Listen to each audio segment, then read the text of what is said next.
السلام علیکم دوستوں، ادبستان میں خوش آمدید۔ اگر آپ کو ہماری یہ کاوش پسند آ رہی ہے تو ہمارے چینل کو سبسکرائب کریں اور ہمارے پلے لسٹ آپشن کو سرچ کریں، اور جو پلے لسٹ کمپلیٹ ہو چکی ہیں انہیں اپنے دوستوں کے ساتھ بھی شیئر کریں۔ شکریہ۔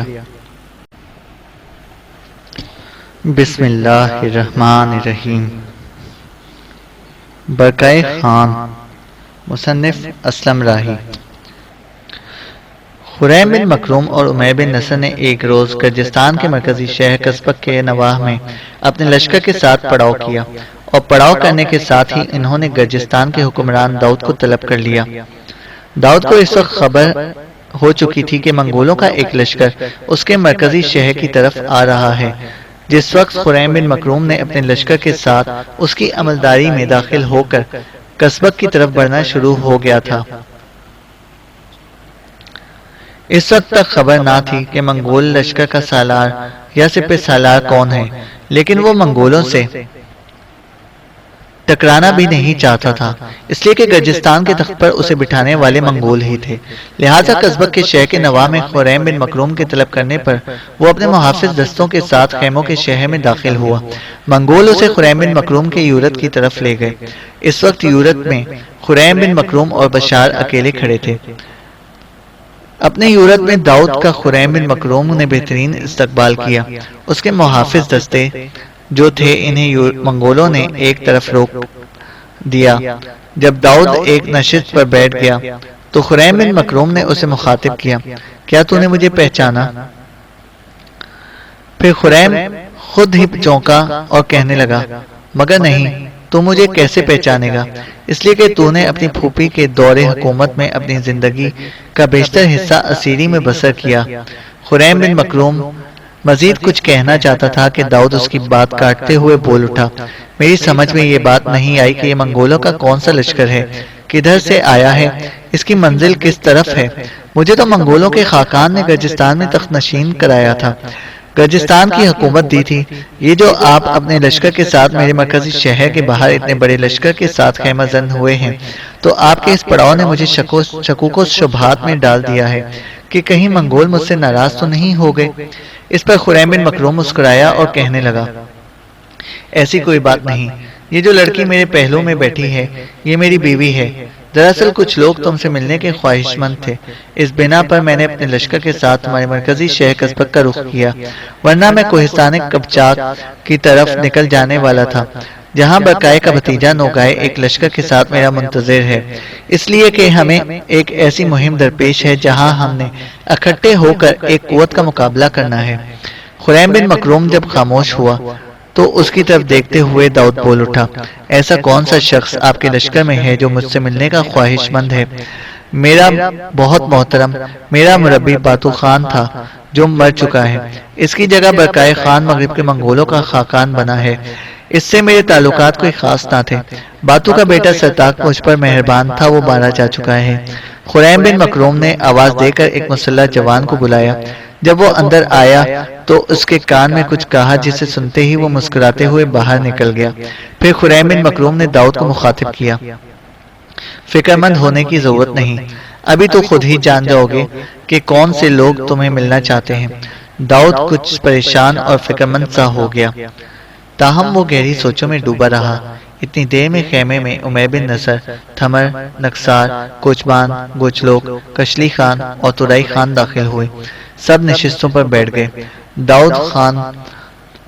داؤد کی حالت عجیب و غریب ہو گئی تھی، اس کی نگاہیں کبھی تھمر اور کبھی عمیر بن نصر پر جم جاتی۔ اس موقع پر عمیر بن نصر کی طرف اشارہ کرتے ہوئے خریم بن مکروم نے پوچھ لیا، اس جوان کو جانتے ہو جس کا نام عمیر بن نصر ہے؟ یہ میرا بھائی ہے، میں اسی لشکر کا سالار ہوں، میرا نام خریم بن مکروم ہے۔ داؤد سٹ پٹا کر رہ گیا، ہکلاتی آواز میں کہنے لگا، ہاں میں اسے جانتا ہوں، یہ عمیر بن نصر ہے۔ خریم بن مکروم نے اس بار تھمر کی طرف اشارہ کیا، اور اس لڑکی کو بھی جانتے ہو، یہ میرے بھائی عمیر بن نصر کی بیوی ہے۔ دوسری لڑکی جو اس کے ساتھ بیٹھی ہے اس کا نام نکسار ہے۔ میرے خیال میں تم تھمر کو خوب جانتے ہوگے کہ یہ داؤد کی حالت بگڑتی جا رہی تھی، کہنے لگا، یہ میری پھوپھی کی بیٹی ہے، میں نہ اسے جانوں گا تو اور کون جانے گا؟ خریم بن مکروم نے کچھ سوچا، پھر کہنے لگا، گرجستان کے حکمران اس کی مار و سدان تھی۔ اس کے مرنے کے بعد گرجستان کے تخت و حکمرانی کا وارث کون ہے؟ بتا۔ داؤد کا رنگ پیلا پڑ گیا، کہنے لگا، میں سمجھا نہیں آپ کیا کہنا چاہتے ہیں۔ خریم بن مکروم کے چہرے پر ہلکا سا تبسم نمودار ہوا، کہنے لگا، جو کچھ میں کہنا چاہتا ہوں تم سمجھ رہے ہو، بس صرف جاہل عارفانہ سے کام لے رہے ہو۔ کیا رسودان کے مرنے کے بعد تھمر اس کی بیٹی گرجستان کی وارث نہ تھی؟ تم نے باتوں کے ساتھ ساز باز کر کے گرجستان کی حکمرانی حاصل کر لی۔ کیا یہ تمہاری طرف سے اچھا اور پسندیدہ فعل ہے؟ داؤد خاموش رہا، کچھ نہ بولا۔ خریم بن مکروم نے پھر اسے مخاطب کیا، اگر میں اپنے اس بھائی کے ساتھ جو اس وقت یہاں تمہارے مرکزی شہر قصبک کے باہر پڑاؤ کیے ہوئے ہیں، مرکزی شہر قصبک پر حملہ آور ہو جاؤں، تو کیا تمہارے پاس اتنی قوت ہے کہ تم اپنا دفاع کر سکو؟ تمہارے ساتھ جو تمہارے محافظ دستے آئے ہیں وہ میرے مسلح جوانوں کی حفاظت میں ہیں، یوں جانو ان کی گرفت میں ہیں۔ تم میرے سامنے بیٹھے ہو، اگر میں اپنے مسلح جوانوں کو بلا کر تمہارا سر قلم کرا دوں تو کیا تم بچ سکتے ہو؟ کیا کوئی ایسی طاقت اٹھ سکتی ہے جو تمہیں بچا کر پھر تمہیں حکومت دے سکے؟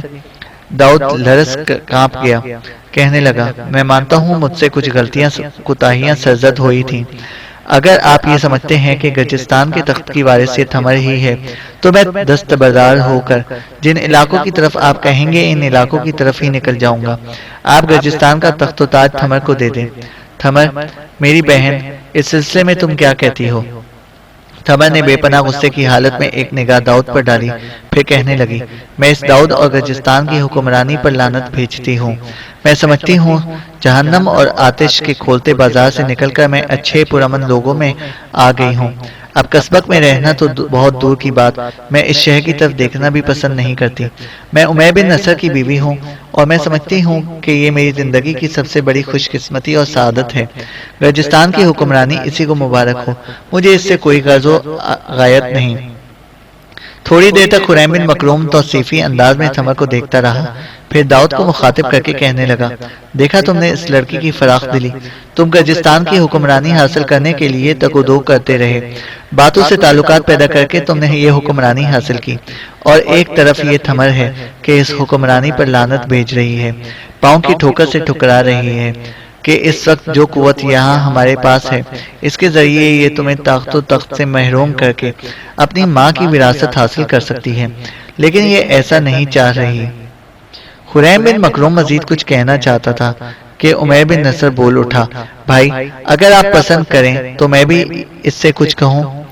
اس پر خریم کہنے لگا، میرے عزیز بھائی، تمہارے کہنے پر ہی میں نے اسے بلایا تھا، کہو اس سے کیا کہنا چاہتے ہو۔ اس پر بڑی قہرمانی میں داؤد کی طرف دیکھتے ہوئے کھولتے لہجے میں عمیر بن نصر کہہ رہا تھا، میں تمہیں یہی کہنا چاہتا ہوں کہ اگر تم سے گرجستان کی حکومت حاصل کرنا چاہیں تو تم کوئی مزاحمت نہیں کر سکتے، حالانکہ تم وہ شیطان صفت اور بدبخت انسان ہو کہ تم نے میرے اور تھمر کے پیچھے مسلح جوان لگائے اور تم تھمر کو زبردستی حاصل کرنا چاہتے تھے۔ جو قوت اس وقت ہمارے پاس ہے اسے استعمال کرتے ہوئے ہم بآسانی تمہاری گردن کاٹ سکتے ہیں، اور گرجستان میں جس قدر تمہارے ہم نوا اور حمایتی ہیں ان کو موت کے گھاٹ اتار سکتے ہیں، لیکن ہم تم پر اور تمہاری حکمرانی پر لعنت بھیجتے ہیں، لہٰذا ابھی اٹھو اور یہاں سے دفع ہو جاؤ۔ داؤد نے ان الفاظ کو اپنے لیے غنیمت جانا، خریم کے خیمے سے نکلا، پھر وہ اپنے دستوں کے ساتھ وہاں سے چلا گیا۔ خریم بن مکروم نے اپنے لشکر کے ساتھ صرف ایک شب وہاں قیام کیا، اس کے بعد وہ کوہستان قبچاک کی طرف کوچ کر گیا۔ برقائے خان کا بھتیجا نوگائی کوہستان قبچاک میں پڑاؤ کیے ہوئے تھا کہ اس کے پڑاؤ میں اپنے لشکر کو لے کر خریم بن مکروم، عمیر بن نصر، ترائی خان، کشلی خان، گوچلوک اور کوچمان داخل ہوئے۔ نوگائی نے اپنے لشکریوں سمیت ان کا بہترین استقبال کیا، سارے سالاروں سے وہ گلے ملا، پھر اپنے لشکر کے ایک پہلو میں خریم بن مکروم کے لشکر کو خیمہ زن ہونے کے لیے کہا۔ جب خریم بن مکروم کا لشکر خیمہ زن ہو گیا تب نوگائی خریم اور سارے سالاروں کو ایک جگہ لے کر بیٹھ گیا، پھر وہ ان سب کو مخاطب کرتے ہوئے کہہ رہا تھا، میرے عزیزوں، مجھے صرف تمہارا انتظار تھا اور میں یہاں زیادہ دن انتظار کر کے وقت ضائع نہیں کرنا چاہتا۔ یہاں کے جو حالات ہیں وہ میں مختصر تم سے کہتا ہوں۔ سب سے بڑی تبدیلی یہ ہے کہ صلیبی اب پوری طرح ہلاکو کا ساتھ دے رہے ہیں۔ انطاکیہ کے بے پناہ نائٹ، گرجستان کے اس حصے کے لوگ جو داؤد کے باغی ہیں، وہ بھی ہلاکو کے لشکر میں شامل ہو چکے ہیں۔ اس کے علاوہ آرمینی بادشاہ ہیسیون بذات خود ایک بڑے لشکر کے ساتھ ہلاکو کے لشکر میں شامل ہو چکا ہے۔ اس طرح یوجانے ہمارے خلاف منگولوں اور صلیبیوں کا ایک اتحاد ہے اور اس اتحاد کو وہ ناقابل تسخیر خیال کرتے ہیں۔ ہلاکو خان ان علاقوں میں چند ماہ قیام کرنے کے بعد جنوب کی طرف گیا ہے۔ میری یہاں آنے سے پہلے ہی وہ جنوب کی طرف کوچ کر چکا تھا۔ یہاں آنے کے بعد جو میں نے اپنے ذرائع سے اطلاعات اکٹھی کی ہیں وہ کچھ اس طرح ہیں۔ ہلاکو نے کوہستان کفکار کے جنوبی دامن میں پڑاؤ کیا تھا۔ یہاں گلوں کے لیے چراگاہوں کی افراط ہے اور وادی میں تازہ اور شیریں پانی بھی خوب موجود ہے، اور پھر یہ علاقہ چونکہ ہمارے علاقوں سے متصل ہے اس لیے ہلاکو خان للچائی نظریں ہمارے علاقوں پر بھی ڈالتا ہے۔ مزید جو اطلاعات ہیں میں نے حاصل کی ہیں وہ یہ کہ یہاں قیام کے دوران ہلاکو خان نے ایک رصدگاہ بنوائی تھی اور ایک بہت بڑی عمارت بھی اس نے تعمیر کروائی۔ بغداد اور مسلمانوں کے دوسرے شہروں سے جو اس نے دولت اور خزانے اکٹھے کیے تھے وہ اسی عمارت میں اس نے رکھے ہوئے ہیں۔ ساتھ ہی اس نے اپنی نصرانی اور ضدی بیوی دوفوزا کے لیے ایک کلیسا بھی بنوایا ہے، اور اس میں وہ دوفوزا کے کہنے پر گھنٹیاں بجوایا کرتا ہے، اور اس کلیسا کی حفاظت کے لیے اس نے آرمینی نصرانیوں کو مقرر کیا۔ مزید اطلاعات یہ ہیں کہ جو لشکر میں سرائے برکائے سے لے کر آیا تھا اس کے علاوہ بھی میرے پاس بہت سے مسلمان جمع ہو گئے ہیں۔ سمرقند اور بخارا کے وہ مجاہد جنہیں منگولوں کے ہاتھوں ہزیمت اٹھانا پڑی وہ بھی میرے لشکر میں شامل ہیں اور وہ ہلاکو سے انتقام لینے کے لیے بے چین ہو رہے ہیں۔ اس کے علاوہ مشرقی کوہستانی سلسلوں کے اندر ایک اور لشکر بھی کھات میں ہے اور یہ ہماری طرفداری میں ہے۔ مسلمانوں کے اس لشکر میں زیادہ تر مصر اور وادی یردن کے لوگ ہیں۔ ان کے ساتھ میرا معاملہ طے پا چکا ہے کہ جب ہلاکو کے ساتھ ہماری جنگ شروع ہوگی تو سب سے پہلے میں اسے روکوں گا، پھر پسپا ہوں گا۔ میں پسپا ہو کے جب پیچھے ہٹوں گا تو لازمی بات ہے کہ ہلاکو میرے تعاقب میں آئے گا۔ میں نے اس سے کہہ رکھا ہے کہ جب ہلاکو میرے تعاقب میں لگے تو وہ ہلاکو کے تعاقب میں لگ جائیں اور پھر پشت کی جانب سے اس پر حملہ آور ہوں۔ ظاہر ہے کہ ہلاکو مجھے فراموش کر کے پلٹے گا اور پشت کی جانب سے حملہ آور ہونے والے مسلمانوں سے ٹکرائے گا۔ وہ یہی خیال کرے گا کہ میں اس کی طرف اس سے شکست اٹھا کر بھاگا ہوں، لیکن جو ہی وہ پشت کے مسلمانوں پر حملہ آور ہوگا سامنے کی طرف سے ہم بھی پلٹیں گے اور ہلاکو کے لشکر کی وہ شکست و ریخت کریں گے کہ زندگی بھر یاد رکھے گا۔ یردن کی وادی اور مصر کا لشکر جو گھات میں ہے اس کو میں نے ابھی تک کسی پر ظاہر نہیں کیا۔ بہرحال میرا معاملہ جو ان سے طے ہے اس کے مطابق وہ حرکت میں آئیں گے۔ اب ہم نے ہلاکو کو انگیخت کرنے کے لیے جو قدم اٹھانا ہے وہ یہ کہ اپنے لشکر کے ساتھ ہم یہاں سے جنوب کی طرف کوچ کریں گے۔ جو رصدگاہ اس نے بنائی ہے اسے مٹا ڈالا جائے گا اور اس نے جو یہاں اپنے خزانے ایک نئی عمارت میں رکھے ہیں ان خزانوں کو بھی لوٹ لیا جائے گا، اور خزانوں کی حفاظت کے لیے جو اس کے دستے ہیں انہیں تحقیق کر دیا جائے گا۔ جب ہم یہ کارروائی کریں گے تو ظاہر ہے ہلاکو پلٹ کر ہم پر حملہ آور ہوگا۔ اس کے بعد جو لائحہ عمل میں نے پہلے سے تم لوگوں سے کہا ہے اس پر عمل کیا جائے گا، اور مجھے امید ہے کہ ہلاکو ہمارے سامنے زیادہ دیر نہیں ٹھہر سکے گا۔ نوگائی کی اس تجویز سے سب نے اتفاق کیا۔ پھر خریم بن مکروم کے لشکر کو آرام کرنے کا موقع دیا گیا۔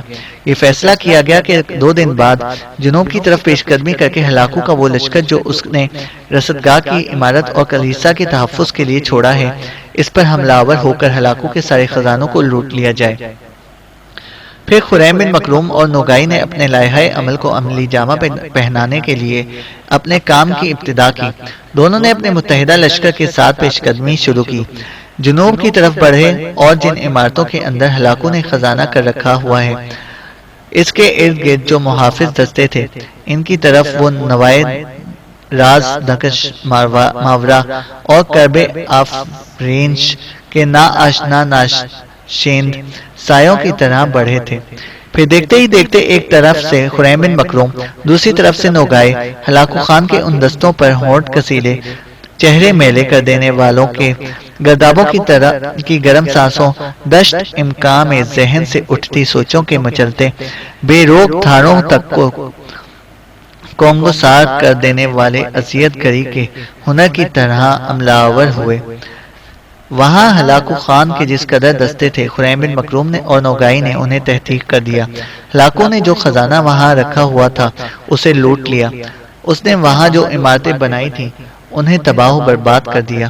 اس کے بعد وہ واپس کوہستان کفکار میں اپنے پڑاؤ کی طرف چلے گئے۔ دوسری جانب ہلاکو جو عالم اسلام پر مزید ضربیں لگانے کے لیے جنوب کی طرف آیا تھا، اسے جب خبر ہوئی کہ اس کے چچا زاد بقائے کے لشکریوں نے حملہ آور ہو کر اس کے خزانوں کو لوٹ لیا ہے اور جو عمارتیں اس نے کوہستان کفکار کے جنوب دامنوں میں بنائی تھیں انہیں تباہ و برباد کر دیا ہے، تب وہ بڑی خون خواری سے اپنے لشکر کے ساتھ پلٹا تاکہ نوگائی اور خریم بن مکروم کو ان کے کیے کی سزا دے۔ ہلاکو جنوب کی اپنی ساری مہمات کو ترک کرتے ہوئے اپنے خونی لشکر کے ساتھ آندھی اور طوفان کی طرح شمال کی طرف بڑھا۔ خریم بن مکروم اور نوگائی کے منگول ہرکارے انہیں ہلاکو کی ایک ایک نقل و حرکت سے آگاہ کر رہے تھے۔ اپنے پڑاؤ کو خریم بن مکروم اور نوگائی نے کوہستان کفکار کی ایک محفوظ جگہ رکھا۔ لشکر کا ایک حصہ اپنے پڑاؤ کی حفاظت پر چھوڑا، اس کی کمانداری کوچمان اور گچلوک کے ذمہ لگائی۔ اس کے بعد خریم بن مکروم، نوگائی، امیر بن نصر، تورائی خان اور کشلی خان اپنے لشکر کو لے کر دریائے تیرک کے کنارے آ گئے، اس لیے کہ ہلاکو کا لشکر ادھر ہی تھا۔ ساتھ ہی انہوں نے پیغام بھیج کر ان لشکریوں کو بھی آگاہ کر دیا تھا جو مصر اور یردن کی وادیوں سے ہلاکو خان کے خلاف لڑنے کے لیے آئے تھے۔ اب خریم بن مکروم اور نوگائی کے لشکر میں صرف منگول ہی نہیں بلکہ باشکیری، کرگیز، مگیار اور کوہستان کفکار کے جنگجو مسلمان قپچاق بھی شامل ہو چکے تھے، جو ہر صورت میں منگولوں سے اپنی گزشتہ بربادیوں کا انتقام لینے کا عزم کیے ہوئے تھے۔ ہلاکو ترک تاز کرتا ہوا جب دریائے تیرک کے کنارے آیا تو خریم بن مکروم، نوگائی، امیر بن نصر، تورائی خان اور کشلی خان اپنے لشکر کے ساتھ اس کی راہ روکے کھڑے تھے۔ ہلاکو خان بڑے غضب اور خونخواری کی حالت میں تھا۔ آتے ہی وہ ان کے لشکر پر خون سے نشو نما پاتے جوان لمحوں، سماعتوں میں خون بھر دینے والی صداؤں کے شراروں اور آنکھوں کے آنگنوں میں اتر جانے والے کرب بھرے خوابوں کی طرح حملہ آور ہو گیا۔ جواب میں کارروائی کرتے ہوئے خریم بن مکروم اور نوگائی بھی آسمان سے اتر کر بزم ہستی پر برہم برق کے کوندوں کی طرح نزول کرتے، دہکتے سلگتے عذابوں، سورج کی چڑھتی شعاؤں، شفق کے بکھرتے رنگوں کی طرح پھیل کر ساگروں کے اندر محیط ہو جانے والے سرخ اندھیاؤں کی طرح حملہ آور ہو گئے۔ کچھ دیر ہولناک جنگ ہوتی رہی۔ مگیار، کرگیز، باشکیری، منگول اور قپچاق ہلاکو کے لشکر پر ناقابل برداشت ضربے لگاتے رہے، یہاں تک کہ نوگائی اور خریم بن مکروم نے مخصوص اشارہ دیا جس پر ان کا لشکر پیچھے ہٹنا شروع ہوا، پسپائی اختیار کر گیا۔ ہلاکو خان جو اب تک دوسروں کو دھوکہ دیتا آیا تھا، خود دھوکے میں مبتلا ہو گیا۔ یہی سمجھا کہ اس کے مد مقابل کو شکست ہوئی ہے، لہٰذا اس نے پسپائی کی اس بنا پر دریائے تیرک کے کنارے کنارے خریم بن مکروم اور نوگائی کا بڑی خونخواری سے تعاقب شروع کر دیا۔ لیکن وہ لشکر جو مصر سے آئے تھے اور جن میں زیادہ تر وہ ترک تھے جنہیں گزشتہ برسوں میں منگولوں کے ہاتھوں سخت نقصان اٹھانا پڑا تھا، ان کے علاوہ یردن کی وادیوں میں بسنے والے مجاہدین اپنی گھات سے نکلے اور ہلاکو کے پیچھے لگ گئے تھے۔